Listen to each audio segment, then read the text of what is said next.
Most people think of success in relation to business and financial wealth, but I propose that you aren't really successful until success permeates your entire wheel of life. The 7 spokes of that wheel are career, family, financial, mental, personal, physical, and spiritual. Success for Dummies covers success in every area or on every spoke of life.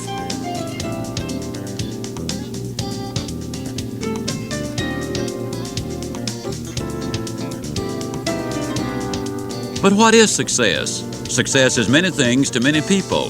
Here are a few signs of success. Success is closing the door on your office at the end of the day, knowing that you did a good job and that those who interacted with you had a positive experience. Success is looking forward to getting home and seeing the people you love. Success is turning out the lights and thinking to yourself, it just doesn't get much better than this. And here are a few things that success is not. Success isn't calling home from work for the 4th time this week, apologizing because you're going to miss dinner with the family again. Success isn't spending mental energy figuring out how to explain why you can't pay the bill in full as you promised, why your eyes are red and your blood pressure is going through the roof, and why you just don't find any joy in living. Yes, success is directly related to having a balanced life. If any one area is out of sync, all the areas of your life suffer. After listening to this recording, you'll have a complete mental checklist of what you need to do to be successful. Part 1, All About Success, delivers a success formula that you can apply to your life right now with astonishing results. Part 2, Getting Motivated, gives you a comprehensive understanding of not only what motivation is, but also how to get it and how to get it back time and time again. Part 3, Putting Together a Strategic Plan, helps you to evaluate what you want out of life and shows you how to develop a plan for the goals you want to achieve. Part 4, Your Goals in Life, includes instruction on goals that deal with the spokes on the wheel of life. However, before you begin your journey into Success for Dummies, spend some very important time with yourself and contemplate what success means to you. Then, as you listen to the different sections, see how they line up with the concepts that you believe to be true. You may want to stop the recording now to think about your vision of success. If you're ready, we'll begin Part 1, All About Success. Over the years, I've developed a formula that has helped me achieve what I consider to be success. Throughout Success for Dummies, I refer to various parts of this formula, which begins with the right mental attitude and includes adding the right skills and the right philosophy, finding direction and building on a foundation of character. Your journey towards success will flow more smoothly if you ride the right attitude all the way to the top. You need to have the right attitude towards your family, friends, and associates. An attitude of acceptance, forgiveness, love, kindness, respect, and consideration goes a long way in any relationship. You also need to have a positive yet cautiously realistic attitude towards your own abilities and yourself. Knowing your capabilities and being realistic about your possibilities are a starting place for success. However, you should be far more positive than negative. You can undermine your success by setting your sights too low. Your attitude is enormously important. It enables you to accomplish amazing things. But without the right skills, you're limited in what you can do regardless of your attitude. An enthusiastic salesperson with the right attitude can achieve a degree of success in selling a good product, sometimes even considerable success. But this individual can't realize his or her full potential without being thoroughly trained in the product and understanding something about the people with whom he or she is dealing. Without the skills to go with the right attitude, your success ceiling is predetermined, and it isn't especially high. Remember, motivation always precedes education. The person with the right attitude and the right skills can become more successful than ever before because competition by qualified people for good-paying, skilled jobs continue to decline. The third part of the success formula is to have the golden rule philosophy. I state it like this: you can have everything in life you want if you will just help enough other people get what they want. I hasten to add that this philosophy isn't a feel-good theory. It is a highly practical approach to your overall success. Life is not a series of isolated chambers. Directly and indirectly, all aspects of life, personal, business, and so on, are interwoven. Your physical, mental, and spiritual lives are connected, and all these areas impact the financial aspects of your life. Over the years, I've identified that everybody, regardless of where they live and what they do, wants the following 8 things in life: to be happy, to be healthy, to be at least reasonably prosperous, to be secure, to have friends, to have peace of mind, to have good family relationships, and to have hope. You can have the right attitude, the right skills, and the golden rule philosophy, but if you don't have a game plan for life, you will ultimately become a wandering generality. You must have a planned direction if you're going to utilize your attitude, ability, training, and philosophy to the fullest. No one attempts to build even a doghouse without a plan. Yet most people never learn how to develop a plan of action for their lives and spend years in occupations or professions that they chose at someone else's suggestion or because it was easy or available. Success for Dummies is designed to inspire you to make the plans necessary to get the things you really want in life. After you make your plans, little things that would have previously stumped you won't get in the way. Character is the 5th and final part of the success formula. Without it, the best attitude, the strongest skills, the most concrete philosophy, and the most worthwhile objectives mean nothing. People with integrity do the right thing. When you have integrity, you have nothing to fear because you have nothing to hide. In doing the right thing for the right reason, you experience no guilt and no fear. With those 2 albatrosses taken from around your neck, it's much easier to travel farther, faster, and higher. So here's the success formula as a whole: the right attitude, plus specific skills, plus the right philosophy and the right objectives, all built on a character base, enables you to have winning relationships with friends, family, associates, and members of the community at large. Why is Success for Dummies centered around relationships? Because if you ask 1,000 people what they want most in life, I can assure you that happiness would be near the top of everyone's list. Ask those same people what they think would make them happiest of all, and the overwhelming majority would say it's having wonderful relationships with the people they love. I challenge you to check your own record. You'll probably find that if you're getting along well with the most important people in your life, that is, the people you love, you are basically a happy person. On the other side of the ledger, if you're not getting along well with the people you love, it doesn't make any difference how many bucks you've got in the bank or whether you're the CEO of a Fortune 500 company. You still are not a happy person. Take a look at your own relationships and think about how you can make them better. The information in the next section can help you turn those so-so relationships into relationships that bring happiness to everyone involved. Optimism is the starting point for winning relationships. Most folks would rather be around a person who sees hope in the future than one who sees nothing but trouble ahead. I'm talking about the kind of optimist who sees a solution in every problem, whose undying conviction is that everything in nature is altered for the best and is adapted to produce the most good. With optimism as a foundation for winning relationships, look at some of the tudes of life. Concentrate on these tudes, and you'll build winning relationships everywhere. Gratitude. I mention this tude first because the more you express gratitude for what you have, the more you will have to express gratitude for. You'll never find a happy person who isn't a grateful person. Grateful people are fun to be around. Magnitude is the second tude. You need to magnify the important things and reduce the magnitude of problems that seem insurmountable.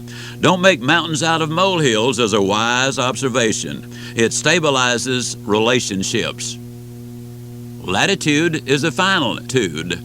Latitude is a way of saying that you have the freedom to do virtually anything within the bounds of human decency and law. Regardless of ancestry, the circumstances of your youth, and so on, you have the latitude to move from where you are to where you want to be. And when you grant that latitude to others, you cement your relationships. To build winning relationships, you need to understand the other person's perspective. You also need to think like the other person thinks so that you can speak in understandable terms. I love the story of the doctor's wife who called a plumber because she was having trouble with a toilet. The plumber asked her, "What's the problem?" She said, "The toilet can't swallow." That was a language they both understood. When you make yourself understood, you score points and build good relationships. The next example gives a different perspective at home or on the job. In either place, you need to treat people like cows. My dad died during the Great Depression when I was 5, so all of us kids did our part around the house. Our economic survival was built around 5 milk cows and a large garden. I was milking cows by the time I was 8 years old, and I can tell you from experience that cows don't give milk. You have to fight for every drop. I can also tell you that the way you treat the cow has a direct bearing on the quantity and the quality of the milk she produces. If you speak harshly to her and treat her badly, 2 things happen. She gives less milk, and the milk may not be usable, because when she's upset, the milk she produces is often bitter and useless. She also may retaliate and kick you, too. Speaking kindly to a cow and stroking her a time or 2 lets her know that you appreciate her efforts. My mother loved her cows and expected her children to love them and treat them well. As a result, we got maximum production from our cows. Here's the message. Treat people kindly, gently, and with respect and consideration. They'll respond favorably. On the other hand, if you're unkind and speak harshly, people are unable to perform at their best. Kindness and consideration have many rewards wherever you are and whatever you're doing. When someone says something nice to or about you, that lifts your spirits and makes you feel good. If you make a habit of passing that feeling on to someone else by sincerely complimenting them for something they said or did, you'll be amazed at what happens. You feel even better about yourself. The other person is pleased. Winning relationships are established or reinforced, and you'll see this principle come to life.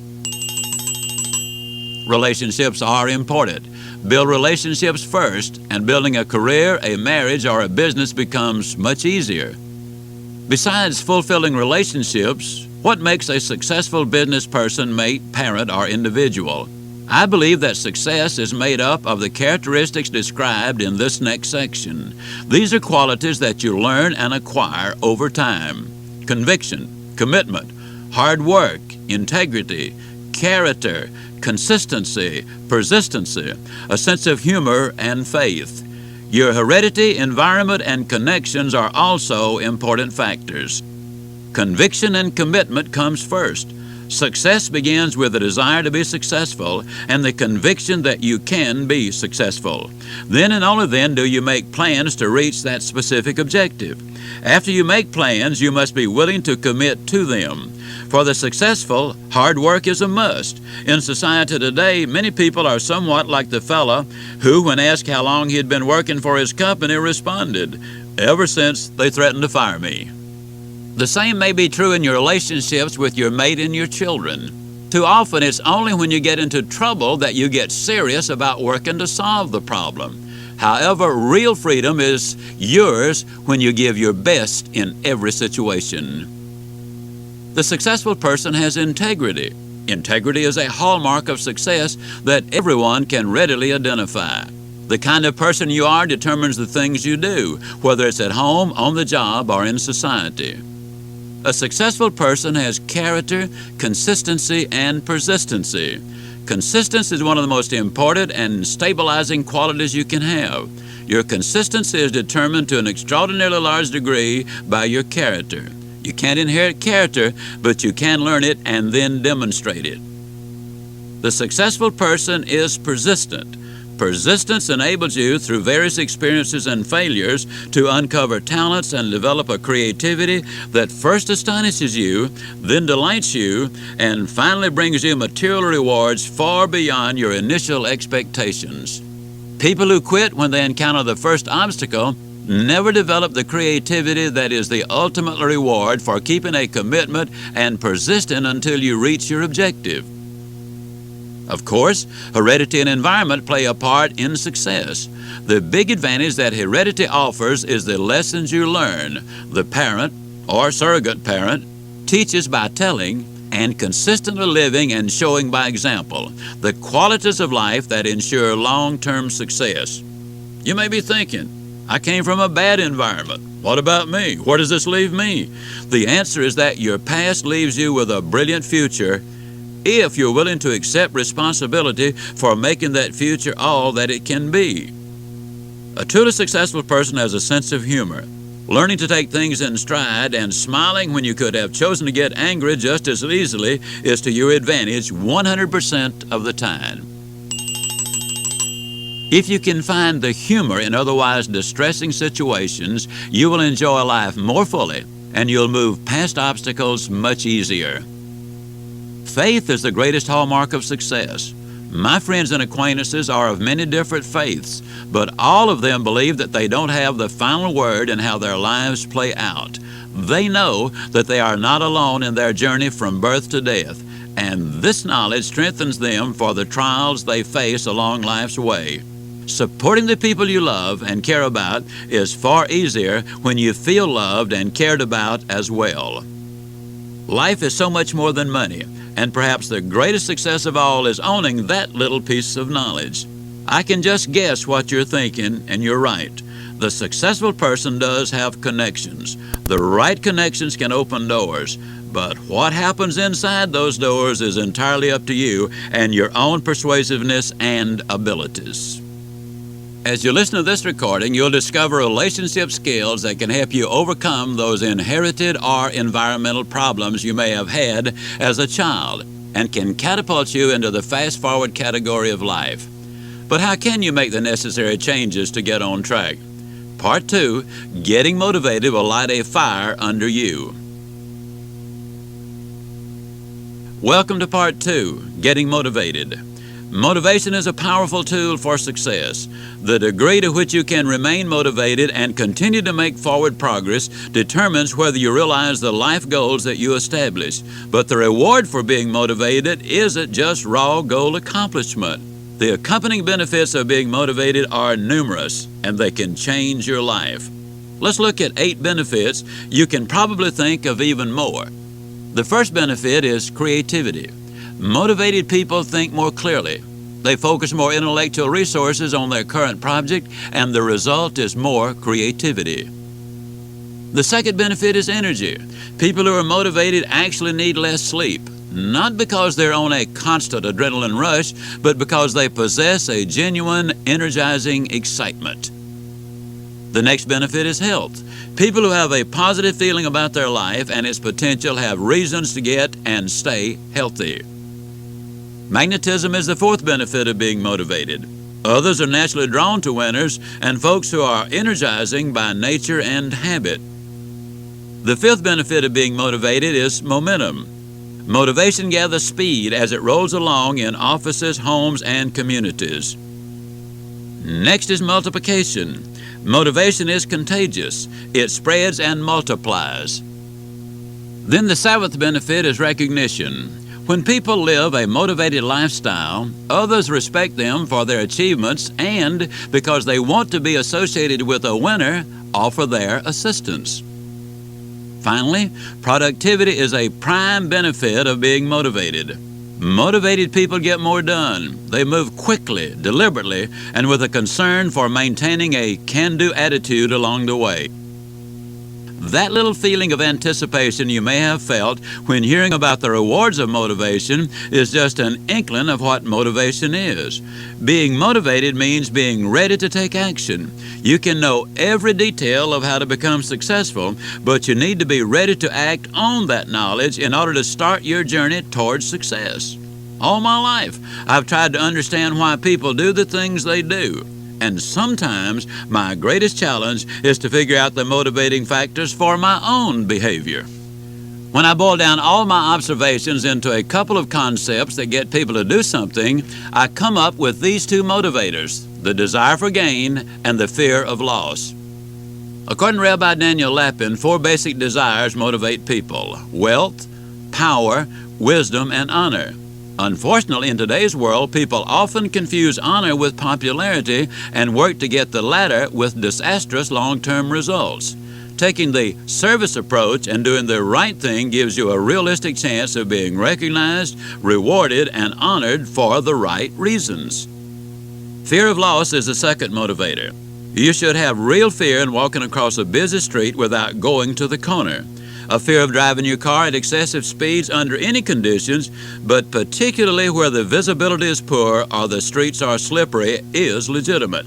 Legitimate fear, for realistic reasons, is not only natural, but also desirable. However, you must be able to distinguish healthy fears from the unhealthy ones. When you can do that, fear is a friend. Until you can do so, however, fear can be an enemy. Figure out what you should fear and approach the rest with confidence. The bottom line for motivation is reward. Some kind of reward, whether it's a gain or a loss, is behind all behavior. The promise is that something significant is going to come your way if you accomplish an objective. 3 stages of rewards do the job of keeping people motivated. The carrot, or the enticement of a reward, gets you going. You build your visions during this stage. Milestones are the point at which you get smaller rewards for partial completion of a task or journey. The prize is the payoff you were hoping for. All 3 stages of the process are powerful tools for motivating yourself toward the success that you have defined for yourself. In short, it's not the absence of opportunity, but the absence of motivation that is the problem for most people. If you really think that you have no future, let me suggest that having a future is a matter of choice on your part. I can emphatically say to you that if you continue to read books and listen to recordings like this one and start setting specific goals, you are doing something about your future. Your excitement or motivation grows, and from that point on, you can develop the action that dramatically enrich your future. You've learned all about success and motivation. Now let's put it all together in part 3, putting together a strategic plan. You are what you are and where you are because of countless choices that you've made during your lifetime. When you understand that every choice has an end result, you place yourself in a position to become successful in every area of your life. The goal of this section is to help you identify whether you're on or off course, based on the decisions and choices you've made, and to get you headed down the right path if you aren't already there. At this exact moment, you are where you are because of the choices you have made in your life. Many of those decisions were relatively easy for you. Most choices, what you eat, the clothes you wear, the route you take to work, which shoe you put on first, and so on, are made by habit. Even tradition can make you base your choices on habit. But being truly realistic about the choices you make means making conscious decisions. Success in leadership demands that you make tough, important, and even controversial decisions, often in advance, if you expect to reach your full potential. Great golfers, those who win on the PGA Tour, establish a routine that they follow religiously before every shot. This routine relaxes them and gives them confidence that they will hit the ball well. Similarly, following a procedure before making significant decisions, whether you make them individually or with counsel, gives you confidence that you will make good decisions. I go through this procedure and follow some basic rules every time I make a significant decision. If I'm really tired, I don't make significant decisions, except in emergencies. If someone is pressing me to decide something right now, unless an immediate decision is critical, I say, if I have to decide now, the answer is no. Once I've had a chance to catch my breath and review the facts, there's the possibility it could be yes.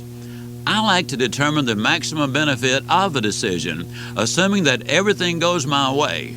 Then I ask, suppose nothing goes my way? Suppose this doesn't develop and materialize as I expect it to? What would I lose? For significant business-related decisions, and these must be really big, I run them past our board of directors.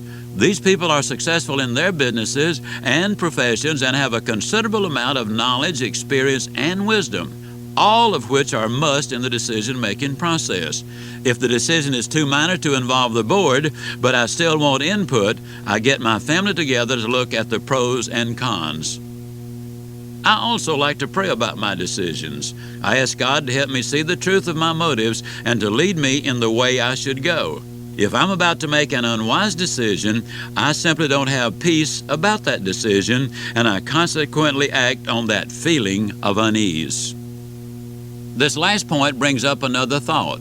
Sometimes you have to sacrifice what you want to do for or with your family at the moment for their long-range benefit.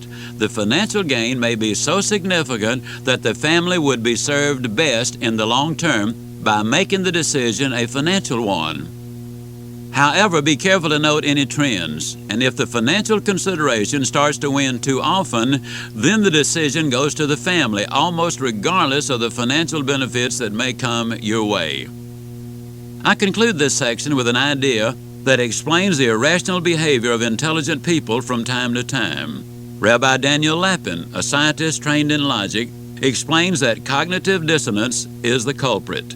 Cognitive dissonance means that you choose to reject data that conflicts with an emotional position you hold. For example, sometimes when a friend has just bought the same model of car that you have, you ask the question, "How much did you pay for it?" He gives you a figure quite lower than the one you paid. You doubt it very seriously and tell your mate and friends, "He paid more for it than that." Your mind and soul reject information that hurts. That's an important principle in understanding yourself and making better, more logical decisions. Most people wear many different hats. Chances are excellent that you are, in one form or another, pursuing financial resources to support yourself and your family. You are undoubtedly interested in spending time with your family and friends. In addition, you no doubt want to find out more about yourself, your life, and how to accomplish your objectives. You recognize that you need to take care of yourself physically, and wanting to rest and relax along the way is perfectly natural. You also want to be a good neighbor and contribute to society. All those desires are natural and good, but you simply can't focus on all of them simultaneously. The objective is to focus on what you're busily engaged in doing at the moment. For example, I know someone whose objective was to get healthy. In order to do that, she needed to quit drinking alcohol, stop smoking, lose 35 pounds, and start an exercise program. She got healthy, and it took her only 11 years. What? 11 years? Yes, getting healthy is a process, and she had to start at the beginning. The alcohol had to go first.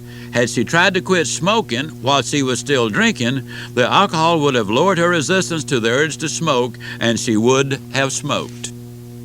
She had to quit smoking before she could lose weight and get in shape, because she had a hard time breathing when she exercised, and past attempts at quitting smoking taught her that she would gain weight.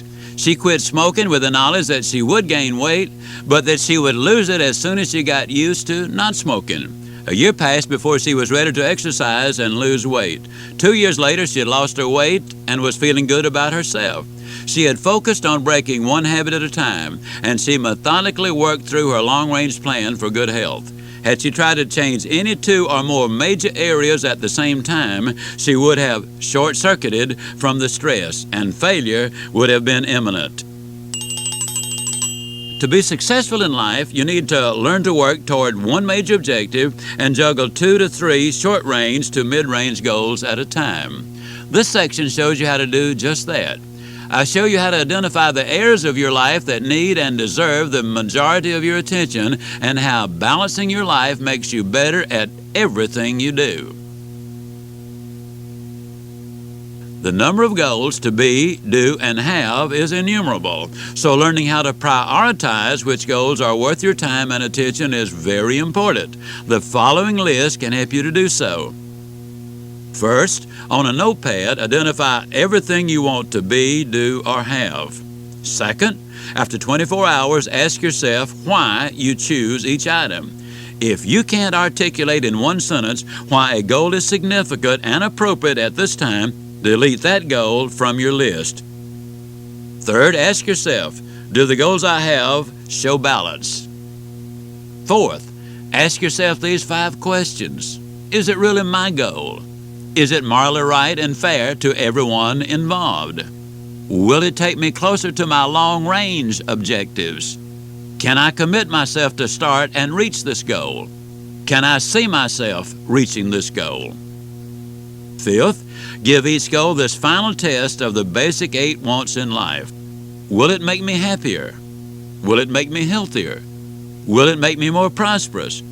Will it increase my security? Will it help me make more friends? Will it give me more peace of mind? Will it improve my family relationships? Will it increase my hope for the future? Before you decide whether a single goal fits into your goals program, you should work that goal through this 8-step process. This process can take considerable time, but it can save you years and much frustration by eliminating goals that are not for you at this time and helping you to identify what you need to focus on now. Step 1, set a goal that's SMART. As explained in the preceding section, your goal must be SMART. That's specific, measurable, attainable, realistic, and timely. The S in SMART stands for specific. Write down every goal you have and put boundaries around it so that you will know when you have achieved that goal. Saying, I'm going to be a better parent, simply isn't effective. You must specifically and clearly identify your target. If you decide that you're going to be a better parent, for example, you must determine better than what? Better than being too tired after work to spend time helping with homework? Get specific. The M stands for measurable. Not every goal is measurable. However, putting measures on a goal helps you to realize at any moment where you are in pursuing that goal. For example, if your goal is, I want to be a better mom, you can set up steps such as the following. I will tuck my children into bed lovingly and carefully every night this week and spend those last few minutes talking with them. This week I will spend at least 1 hour in one-on-one time with each of my kids, doing something that each child particularly enjoys. At the end of the week, give yourself a checkup to determine whether you've completed each step. The more effectively you can measure a goal, the more likely you are to complete the goal because progress itself is a tremendous encourager. Even though you can't see progress by the day, you will by the end of the week, or certainly by the end of the month. The A in the SMART acrostic stands for attainable, and the R stands for realistic, meaning the goals are out of reach but not out of sight. Many people set goals that are completely out of reach, whereas others set them so low that they represent no challenge. Both approaches are unrealistic. You must have a realistic chance of reaching a goal, combined with the belief that you will reach it in order for it to have long-range motivational impact. The T stands for timely. You need a reaching point or an accomplishment point if the goal can be measured in that way. Formulate a plan of action with a deadline that enables you to take incremental steps in measuring your progress. When I realized that I was able to get into a smaller suit after every 10 pounds of weight loss, I was motivated to lose the 10 pounds so that I could justify the purchase of the new suit. That goal was realistic and attainable, and I accomplished it 25 years ago. Because my lifestyle changed, the weight remains off. Make your goals fit your lifestyle. Step 2, identify what's in it for you. People often fail to reach their goals because they concentrate on the cost rather than the benefits. If I lose the weight, they reason, I'll have to give up this and do that. Or if I quit smoking, I know that I'll gain weight and be miserable and difficult to get along with. Instead of concentrating on the negatives, think of the benefits that you're going to enjoy. As you set goals, make a list of the tangible rewards that will be yours when you reach each goal. Each time you begin to ask yourself whether pursuing a goal is worth the effort, simply take out the list of benefits and read them aloud again. Step 3. List the obstacles that stand between you and your goal. You need to identify obstacles in order to be realistic and to avoid being surprised. People have shared with me many times that they had no idea that pursuing such and such a goal was going to be so demanding, require so much effort, take so long, and involve so many unexpected pitfalls. Careful planning in advance eliminates much of this disappointment, but you must understand that you can't always see the roadblocks ahead. That's why commitment, attitude, responsibility, and focus on the benefits remain constant necessities. Patience is also extremely important. Just remember that by keeping yourself focused on the goal, you can see the benefits and not just the obstacles. Step 4. Seek counsel and guidance. You may need a counselor of some kind to carefully identify what skills are required to reach your goal.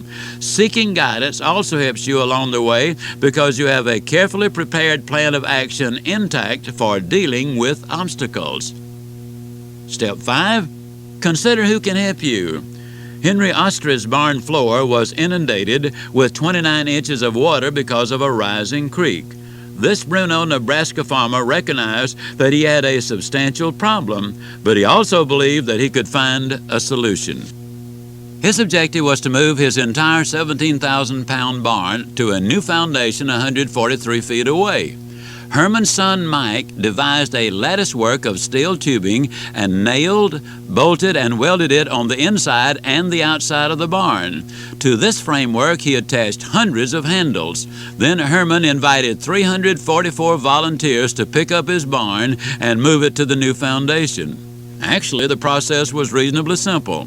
After just one practice lift, the volunteers slowly walked the barn up a slight incline to the new foundation. Interestingly enough, each volunteer had to lift less than 50 pounds, and moving the barn to its new foundation took only 3 minutes. 2 great lessons come from this little story. A considerable amount of thought and preparation on the parts of Herman and his son Mike set the stage. They had to have a specific, workable plan of action. What 1 or 2 people would find impossible, the community found relatively simple. Teamwork goes a long way to solve many problems. The next time you encounter a difficult situation that you can't handle alone, think about these 2 principles and put them to work. Step 6. List the skills and knowledge required. I'm quite sure that Herman Ostre wrote out a list of things that would have to be done to move his barn. He probably included in that list the names of people who had the skills and knowledge to do each task. Lucky for Herman, his son had the skills and knowledge necessary to weld handles onto the barn and the mathematical capabilities to know how many handles were needed and how far apart they needed to be placed. This step is necessary when you enlist others to help you achieve your goal. Step 7. Develop a plan of action. How are you going to incorporate all the preceding steps and bring them together so that you have a specific plan of action to overcome the obstacles, enjoy the benefits, develop the skills, and work with the people involved? The plan must be specific. You must have a commitment to reach that objective, and you must have a daily checklist so that you know what you're doing toward reaching that goal. You also need weekly and quarterly checklists to be certain that you're making progress on your mid-range and long-range goals and that you're not getting sidetracked along the way. Step 8. Set a deadline for achievement. A goal without a deadline is nothing more than a good intention. You must set a start time and a finish time for every goal that you set. Without a time frame, it is too easy to procrastinate, especially on the goals that are going to take months or even years to achieve. Plan your completion date, and when you arrive there with your goal accomplished, reward yourself. If finances are tight, consider an evening out, a family picnic, or a drive in the country. Just make sure that the reward is one that you thoroughly enjoy. Regardless of your budget, you can find ways to reward yourself. A lot of thought and effort goes into creating a workable goals program for yourself, but you will be rewarded in wonderful ways if you discipline yourself to follow your plan to achieve your goals. When you make goal planning a part of your life, You'll wonder how you ever made it from one year to the next without a program. The saying, "You win some, you lose some," survives because it's true. In this next section, I take a look at some events that may impede your progress on the road to success and show you how to deal with those events so that they don't hold you back for long. We'll look at failures and bad attitudes, the roles of integrity, persistence, optimism, forgiveness, and humility in overcoming discouragement, and how to handle mistakes of any kind.